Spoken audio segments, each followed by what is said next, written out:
Olá pessoal, como vão vocês? No vídeo de hoje vamos falar um pouco mais sobre os lobisomens e desmembrar suas classificações e raças, pois por incrível que pareça, existem sim, raças diferentes entre licantropos. Raças essas, que podem interferir no modo como eles agem, e até no modo que eles são. Então, se você deseja saber um pouco mais do assunto, já deixe o seu like e se inscreva no nosso canal. E vamos juntos descobrir e conhecer um pouco mais desses seres tão conhecidos no nosso folclore. Somos o grupo Mitos e Contos, trazendo mais uma lenda para você.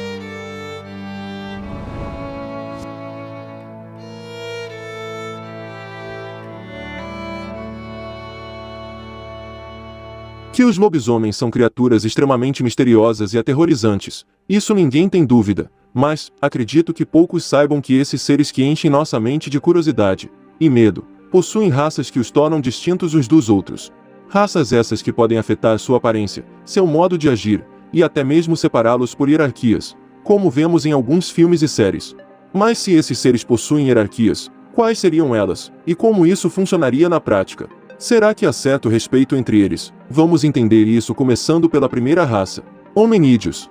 Essa raça possui todas as características de um humano, e normalmente nesta forma, um lobisomem tem pouca ou nenhuma habilidade de forma de lobo, mas em muitos outros casos, em lobisomens mais experientes, essa forma pode tirar proveito de habilidades humanas aprimoradas, como cheiro, velocidade e explosão. Esta é a forma mais comum e mais antiga de todos os lobisomens, já que ele era humano antes de se tornar um lobisomem, e sua forma inicial também é a mais fraca. Metasimbiontes.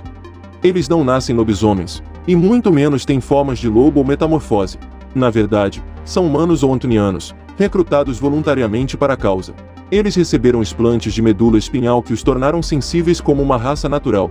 Tornam-se fortes, resistentes e habilidosos, apresentando alterações na dentição e nos globos oculares. São considerados híbridos, porém, incapazes de se reproduzir devido à impossibilidade de hormônios determinados pela nova natureza. E assim como a raça citada anteriormente, eles são totalmente humanos. Glabros. Essa raça é muito musculosa, e mais forte que um campeão de musculação. E apesar das rugas e carrancas no rosto, esta forma tem pelos corporais abundantes, unhas e dentes mais longos, atinge entre 100 a 200% de massa corporal adicional, tendo menos de 1 grama de gordura, e uma altura de 15 centímetros a mais. E diferente das anteriores, essa raça possui 20% lobo e 80% humano. Simbiontes. Essa raça é bastante similar à raça glabro, porém, um pouco mais forte, e com uma aparência mais puxada para a dos lobos, com poucas diferenças. Nesta raça, os pelos são mais abundantes, e adquirem mais massa corporal, o que pode variar bastante o seu tamanho. Aqueles que não sabem distinguir as raças, diriam que é a mesma raça, mas as pequenas diferenças a tornam uma totalmente diferente. A Simbiontes é uma raça que possui 25% do seu corpo lobo e 75% humano. Lupins. Esses são aqueles que nascidos lobisomens puros, mas devido a mutações aleatórias em seus cromossomos, eles podem voltar à forma humana.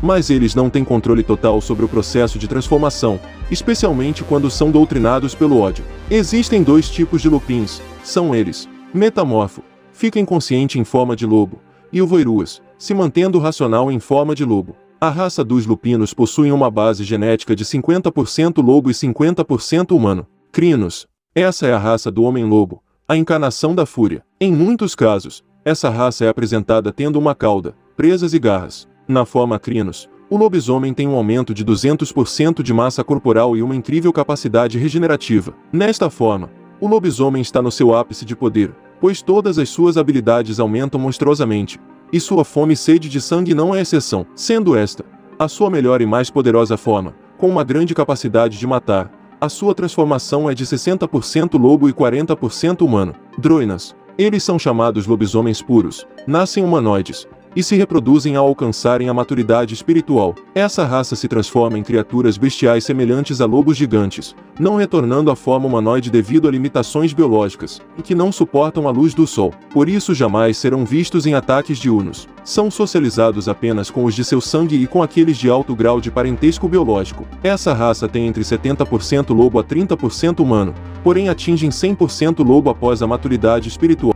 Ispo. Essa raça é basicamente um crinos de 4 patas, uma boa forma para descrevê-lo. O ispo é a forma de um lobo monstro, Um lobo pré-histórico poderoso, não tão forte quanto o Crinos, mas bem mais ágil. Esta forma pode ser tratada como uma forma tão perigosa ao mesmo nível de um Crinos, pois a forma lobo a domina. Esta é a forma monstruosa do lobisomem, a forma em que o lobo interior vê o mundo, a forma em que ele domina, mas que ainda se tem um pouco do espírito humano, sendo 80% lobo e 20% humano. Lupus, a forma definitiva de lobo, o licantropo, possui todas as características de um lobo comum. Esta é a forma mais pacífica do lobisomem, mas também não deixa de ser perigosa. O lobisomem nesta forma apresenta uma grande inteligência e agilidade. É a forma que mais se aproxima do plano espiritual, fazendo parte do meio místico, sendo 100% lobo. Bom, agora sabendo das raças existentes, vamos para as hierarquias que supostamente existem entre eles. A hierarquia dos lobisomens é a mesma dos lobos, sendo elas,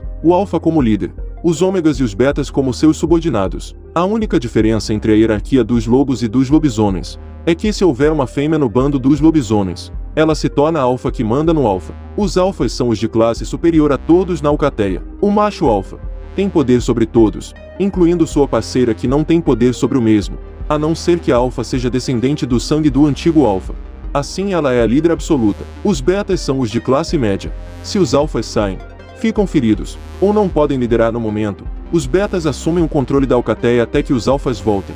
Estes mandam os ômegas, e assumem os cargos mais importantes da alcateia. Os ômegas são os de classe baixa. Estes são rebaixados por toda a alcateia e recebem todo o peso. Ninguém se preocupa muito com eles, e às vezes os ômegas podem se distrair brincando uns com os outros, até mesmo quando adultos. Estes são encarregados de caçar e lutar em batalhas entre alcateias. A alcateia é composta por 8 a 15 membros, com exceção do chamado lobo solitário, por norma o último da hierarquia, o ômega. Este lobo pode ser expulso do grupo, mas com sorte encontra outra parceira, e juntos formam uma nova alcateia. Embora o lobisomem alfa seja o estatuto máximo da alcateia, não é um líder no mesmo sentido do termo em que os humanos utilizam. Estes não dão ordens, mas são os influenciadores no grupo, designando a direção por onde se deslocam, ou o que fazer e quando fazer. Os restantes membros da alcateia respeitam suas decisões e seguem sem questionar. A hierarquia da alcateia é estabelecida e mantida através de alguns combates, e embora nem sempre haja confrontos físicos, há muitos embates psicológicos,